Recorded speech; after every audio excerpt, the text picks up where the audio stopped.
delicious.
So I'm coming back now to the magazine.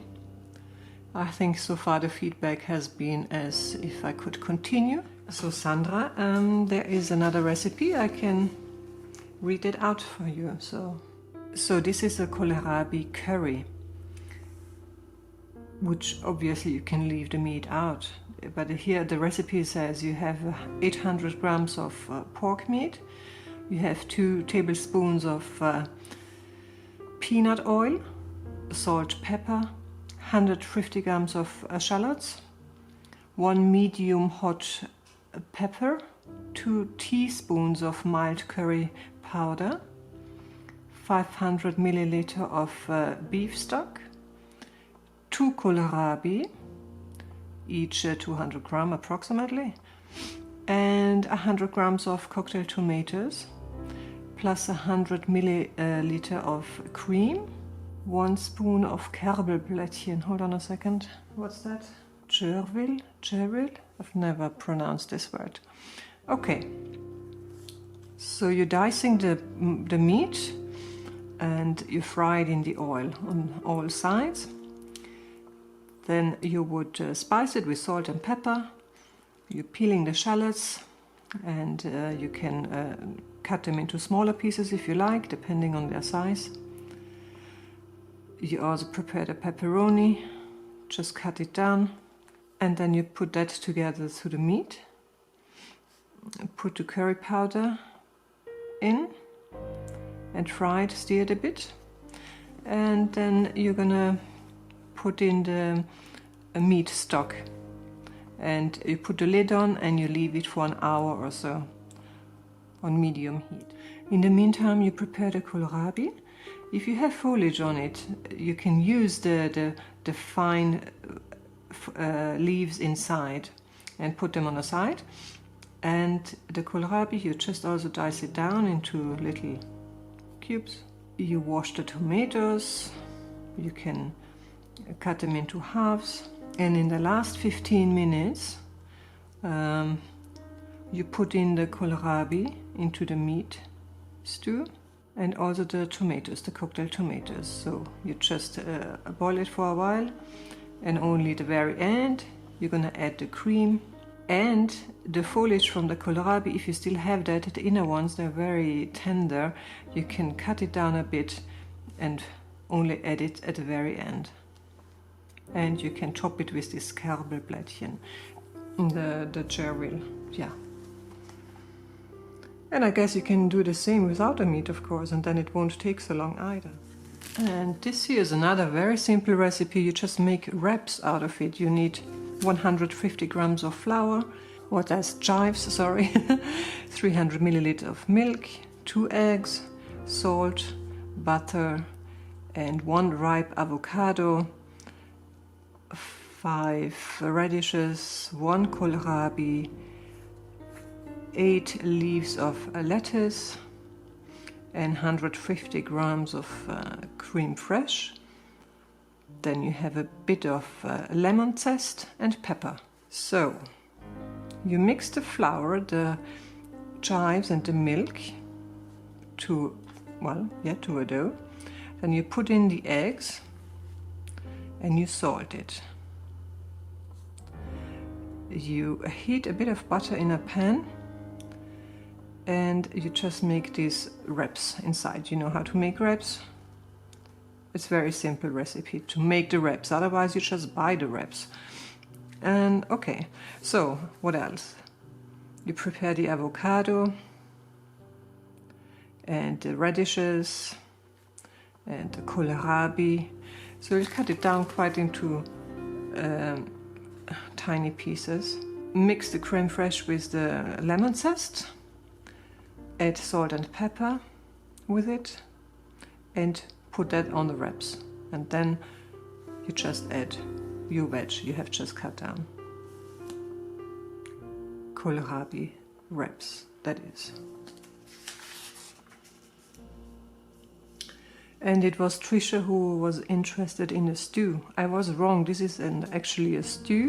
It's beef soup, but still very good. So I'll read that out for you. You need 100 grams of beef, salt, bay leaves, pimento, I think that is, yeah. Like 3 carrots, 2 leeks, 1 onion, half a celery root, that is, 3 potatoes and 2 tomatoes and pepper. So you're washing the meat, you pat it dry, then you put it in your pan and put 1.2 liters of cold water. Salt it, add the bay leaf and the piment, is it called piment in English? Piment kernel? I'll have to check, wait a second. Okay, so interesting. The piment kernel, it's allspice, or called pimento, like Italian pimento. Okay, so you add that and then you bring it to the boil and take off the foam if you have any, and then you just boil it for 2 hours on very low heat. I mean, it takes a long time to get the beef meat very soft and tender. In the meantime, you can prepare the carrots, the leek, onions and the celery and the potatoes. You just dice it into your size you would like, even though here on the picture there are massive chunks. If you like that, you can do it that way. I guess it's up to you. Yeah, after an hour or so, you put everything inside the soup. At the end, if you tested if the meat is soft and tender, you can take out the bay leaves.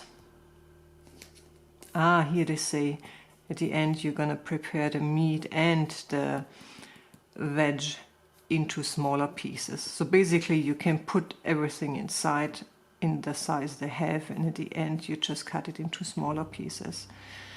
And you test if you still need a bit of salt or pepper, and that is it. Very simple.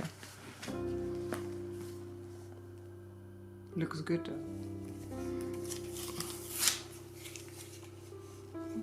Anita, I'm not too sure. I thought you meant this white bench here. Could that be? I couldn't find another one, but I do remember I had once a magazine and there was such a white bench inside, and you actually could buy it in this distressed way, because nowadays, you know, these shabby chic furnitures are quite trendy, and then there was a website next to it and it cost a fortune.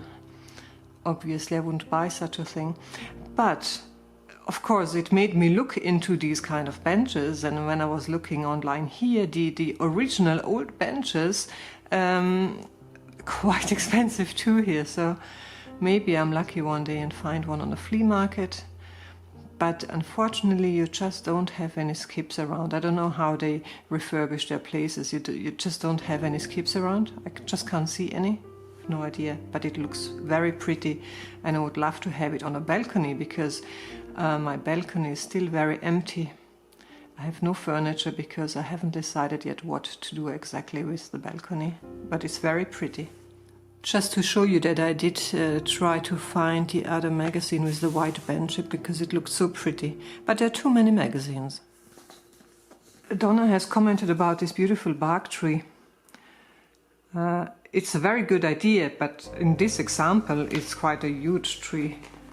You might not have seen that before. With a bird feeder like this you can feed not just tiny birds, you can feed the hawks. That's another question I actually have, because I'm not too sure if I have little birds on the plot at all, because the plot, the allotment, a tiny part of it at least, is quite exposed, and I can see some kind of bird of prey cruising around. I can't tell which one it is, but it looks quite huge. So they're there for the mice, but obviously they would get little birds as well, and I'm pretty sure he would be able to pick up a crow as well. But very pretty and a good idea to fill the gaps with bird feed.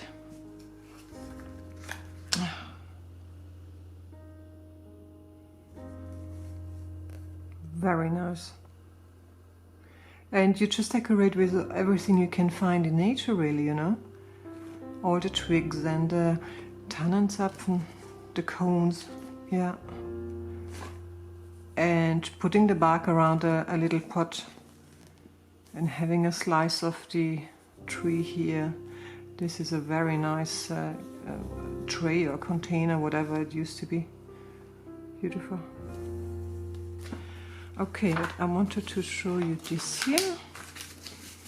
Another simple recipe here. It's a parsley soup, very easy to make. 250 grams of floury potatoes, yes. 400 grams of parsley root. 1 onion.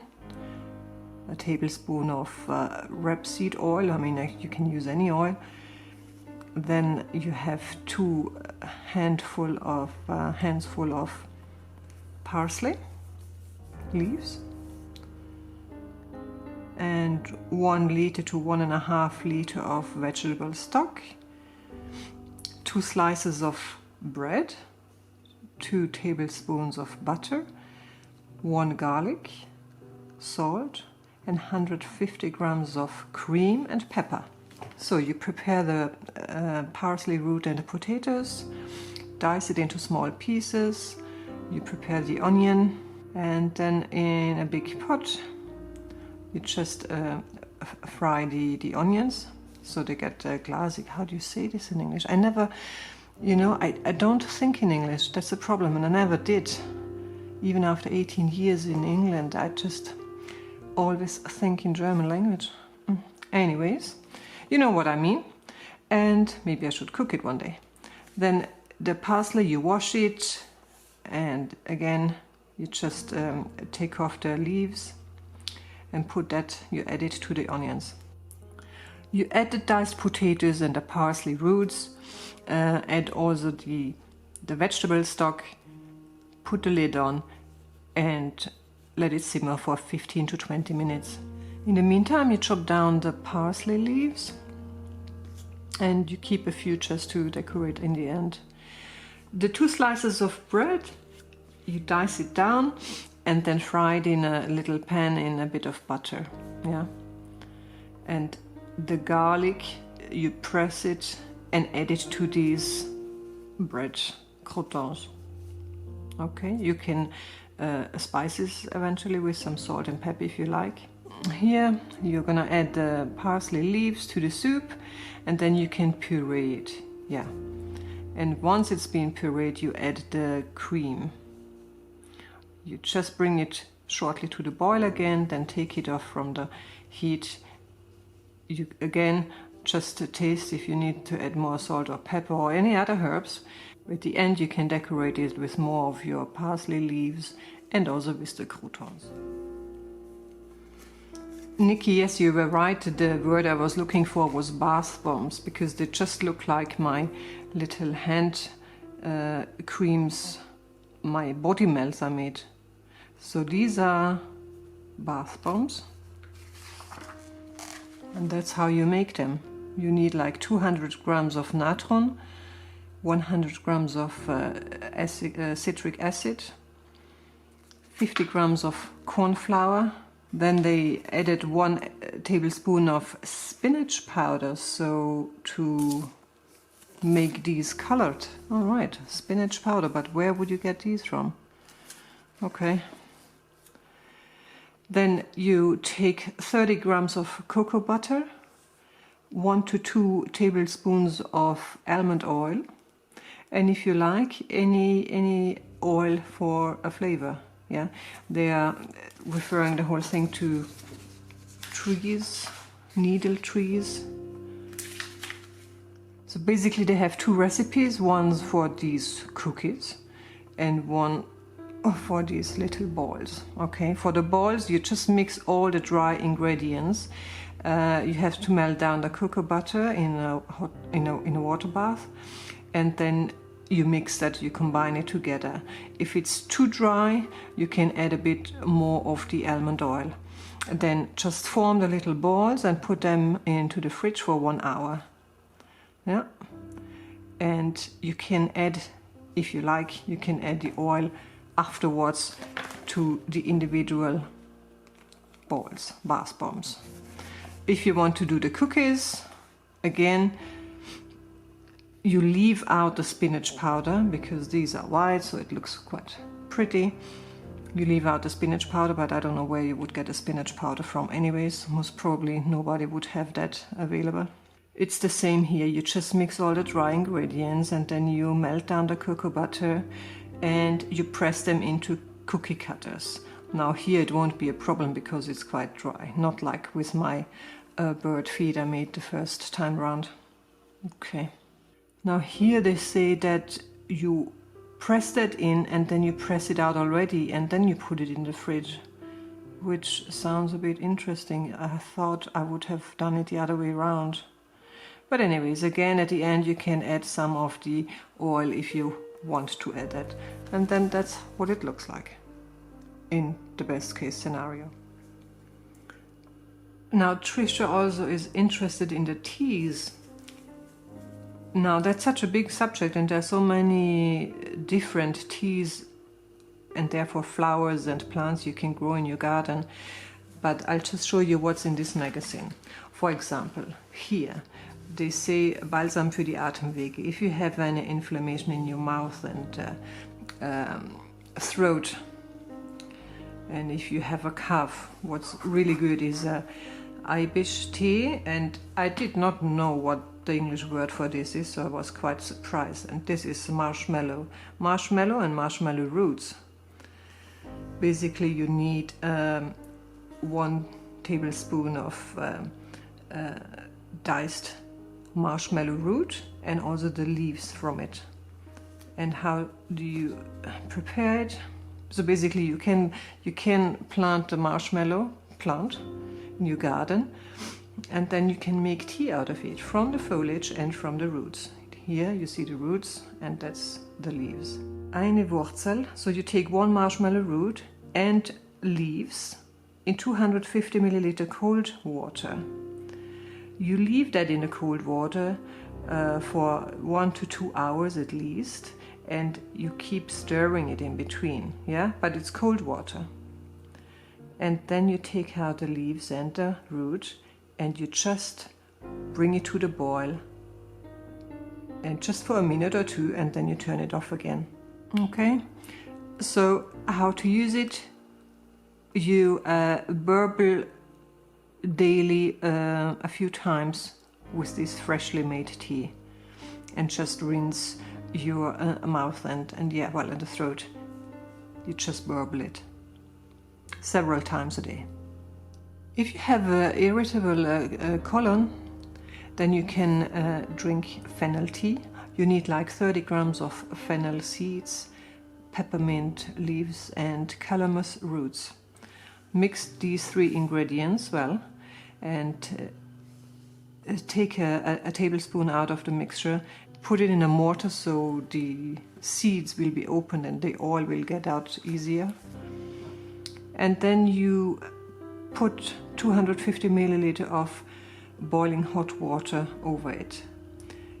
Cover it and leave it 5 to 10 minutes, and then after that you strain it, and you would drink 2 to 3 times a day a cup of it, and this here you drink, whereas the marshmallow tea you don't drink, you just burble it. But yeah, very simple to do. Now there are many more teas, and I have older magazines that I have kept. And last year on the plot 15 I have grown malve to collect the leaves, the petals actually. I'm not too sure, I left that behind with JLo, so I'm not too sure if they actually used it in any tea. But there would be so many recipes, and that's some kind of knowledge you just don't have by chance, you know.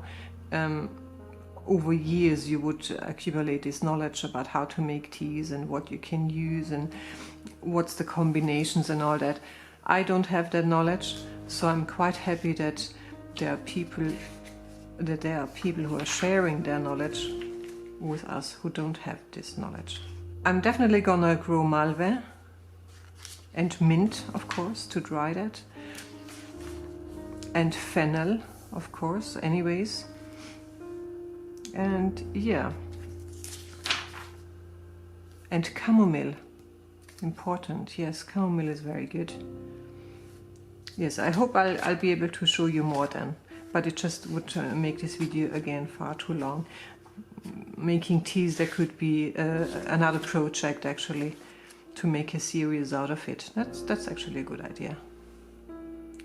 But of course, that's not my knowledge, that's the knowledge I just share from what I can find here in these magazines. Now, the Bach blüten, I would have expected most of the people know about it. It's called Bach flowers. It's very, well, not popular, I wouldn't say that. It's well known in Austria and Germany or Switzerland.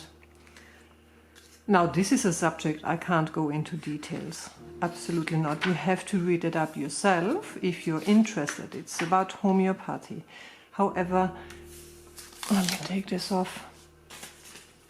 I'm gonna read out to you a bit of information about Dr. Bach. And that is from a website. I'm gonna link that website so you can read it up.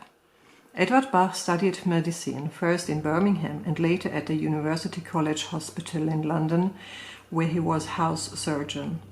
He also worked in a private practice, having a set of consulting rooms in Harley Street. As a bacteriologist and pathologist, he undertook original research into vaccines and his own research laboratory. In 1917, so quite early, Dr. Bach was working on the wards tending to soldiers returned injured from France. One day he collapsed and was rushed into an operating theatre, suffering from a severe hemorrhage. His colleagues operated to remove a tumor, but the prognosis was poor. When he came round, they told Bach that he had only 3 months left to live. As soon as he could get out of bed, Bach returned to his laboratory. He intended to advance his work as far as he could in the short time that remained. But as the weeks went by, he began to get stronger. The 3 months came and went and found him in better health than ever.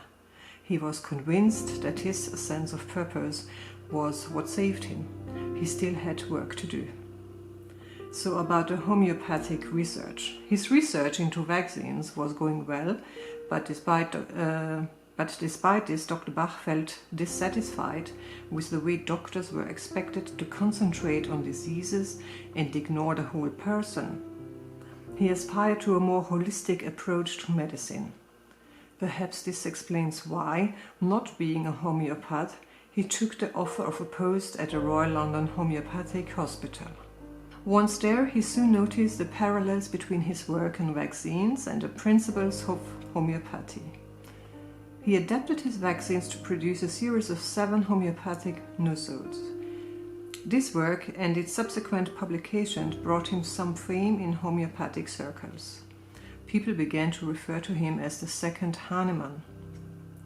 So the flower remedies. Up to now, Bach had been working with bacteria, but he wanted to find remedies that would be purer and less reliant on the products of disease. He began collecting plants, and in particular flowers, the most highly developed part of a plant, in the hope of replacing the nosodes with a series of gentle remedies. By 1930, he was so enthused by the direction his work was taking that he gave up his lucrative Harley Street practice and left London, determined to devote the rest of his life to the new system of medicine that he was sure could be found in nature. He took with him as his assistant a radiographer called Nora Weeks. Just as he had abandoned his home, office and work, Dr. Bach began to abandon the scientific method and its reliance on laboratories and reductionism. He fell back instead on his natural gifts as a healer and more allowed his intuition to guide him to the right plants. Over years of trial and error, which involved preparing and testing thousands of plants, he found one by one the remedies he wanted. Each was aimed at a particular mental state or emotion. He found that when he treated the personalities and feelings of his patients, their unhappiness and physical distress would be elevated naturally as the healing potential in their bodies was unblocked and allowed to work once more. His life followed a seasonal pattern from 1930 to 1934, the spring and summer spent looking for and preparing the remedies, the winter giving help and advice to all who came looking for them. Most winters were spent in the coastal town of Cromer. Here he met and became friends with the local builder and healer Victor Bollen. In 1934, Dr. Bach and Nora Weeks moved to a house called Mount Vernon in the Oxfordshire village of Brigwell-cum-Sotwell. In the lanes and fields he found the remaining remedies that he needed to complete a series. By now his body and mind were so in tune with his work that he would suffer the emotional state that he needed to cure and try plants and flowers until he found the one that would help him. In this way, through great personal suffering and sacrifice, he completed his life's work. A year after announcing that his search for remedies was complete, Dr. Bach passed away peacefully in the evening of November 27, 1936. He was only 50 years old, but he had outlived his doctor's prognosis by nearly 20 years. He left behind him several lifetimes' experience and effort and a system of medicine that is used all over the world. He left his work in the hands of his friends and colleagues Nora Weeks and Victor Bollen, with instructions that they should carry on his work and stay true to the essential simplicity of what he had done. In a letter to Victor dated 26 October 1936, a month before his death, he wrote, "People like ourselves, who have tasted the glory of self-sacrifice, the glory of helping our brothers, once we have been given a jewel of such magnitude, nothing can deviate us from our path of love and duty to displaying its luster, pure and unadorned, to the people of the world." Nora and Victor stayed true to those ideals of simplicity and sharing, as does the Bach Center today.